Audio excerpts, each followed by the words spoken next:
যে পিছনে যে কার্যালয়টা দেখতে পাচ্ছেন, এটা শেখ হাসিনার কার্যালয়। এটা এই অবৈধ হাসিনার অবৈধ চেয়ারম্যানের কার্যালয়।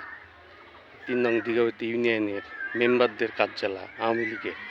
এখানে বসে আওয়ামী লীগের এই অবৈধ চেয়ারম্যান, এই কুলাঙ্গার, এই নাটোর জেলা আওয়ামী লীগের অনেক নেতৃবৃন্দের সাথে এই কার্যালয়ে বসে থেকে মিটিং করে। এবং আপনারা জানেন যে এই কার্যালয়ে বসে থেকে বিভিন্ন অপকর্ম করতেছে তারা। আপনারা জানেন, আরেকটা বিষয় বলি, এই কার্যালয় থেকে এই ডাল সড়কে যে গাড়ি পুরাই দিল, এখান থেকে সেই পরিকল্পনা এই কার্যালয় থেকে, হাসিনার কার্যালয় থেকে। এরপরে ডাঙ্গাপাড়া ককটেল ফুটানোর মামলা, সেটাও এই কার্যালয় থেকে। আপনারা দেখতে পাচ্ছেন, এটা হলো এই দিঘাবতী ইউনিয়নের আওয়ামী লীগের কার্যালয়। সে কার্যালয় এখান থেকে বসে থেকে নান্নু হত্যা মামলার আসামির এই কার্যালয় এটা।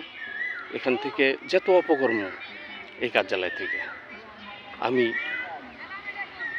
দৃষ্টি আকর্ষণ করতেছি নেতা এবং প্রশাসনের সকল নেতাকর্মীদেরকে এবং সবাইকে, যে এই কার্যালয় থেকে এই ধরনের কাজকাম করতেছে, এটা যদি সোচ্চার কেউ না হয়, তাহলে এলাকার জনগণ এটার বিরুদ্ধে অ্যাকশনে যাবে।